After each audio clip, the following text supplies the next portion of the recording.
So wait.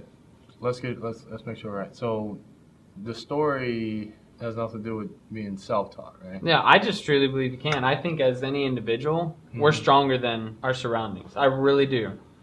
I think it's incredibly challenging, but I truly believe it can be done. I truly believe, whether it's completely self-taught or not, maybe we read it somewhere else.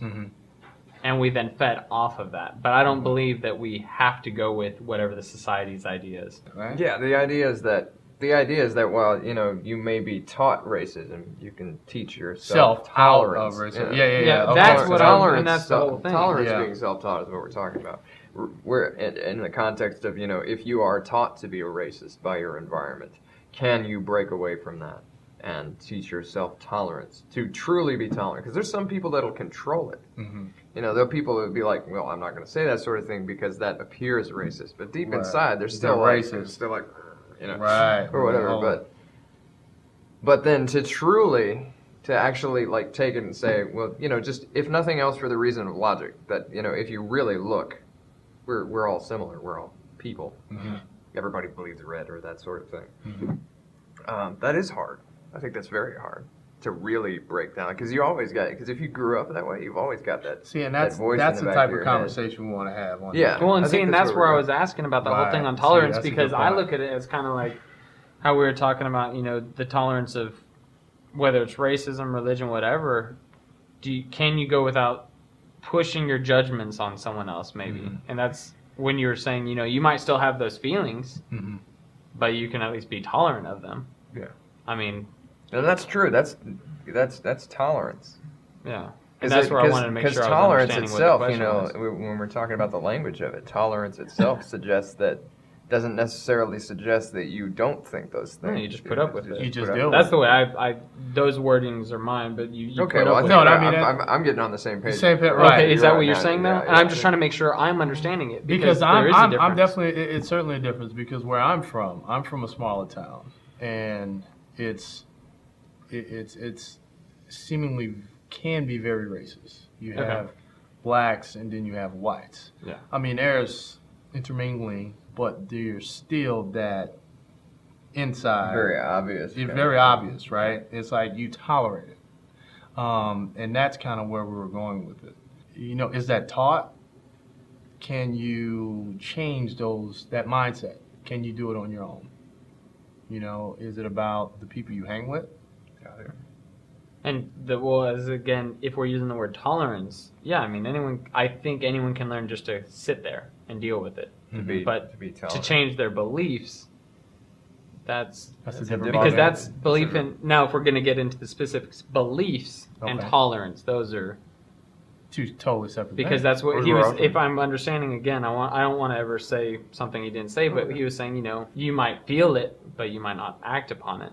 And that'd be the tolerance. Exactly that's the tolerance of just, Okay, so let's switch it to beliefs then. Do you feel someone can truly change their belief about being a racist or racism? So say, for instance, you grew up around family that were racist, you were raised. Can you grow out of that? Or is it going to always be embedded in you? I think deep down we're pretty rational people, and we learn to be irrational. I think we're taught to be irrational, and because it's fairly. If you really look at it, it's fairly. There's a rational side to racism. There's an irrational side. The rational side is person's different. Not don't want to trust them. They're not part of my group from an evolutionary standpoint or whatnot. Right. And there's that, but that doesn't hold the same in our society. There's another side that looks and says whatever odd trait you can apply to a race, you could just as easily apply to any group or culture. Agreed. Because we'll always make up like things about why people are different than us or why they're similar to us.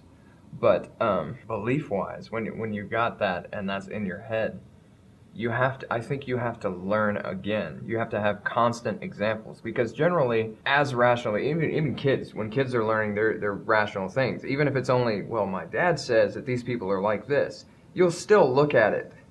Now you already have that thing in your ear, like, look, they act like this. Because that seed is in your ear. The second you see someone do something that they have told you is consistent with a racist view, you're like, oh, that's evidence of that. And you take that, because as kids we take evidence of everything around us, like whatever, and we process it. The only way I think to really teach yourself out of that is to interact and see for yourself that it's not true, that your previous assumptions are actually false before you can reorder them. Right. And most people won't do that. I don't think. I think most people will never think that way. But we do it with religion.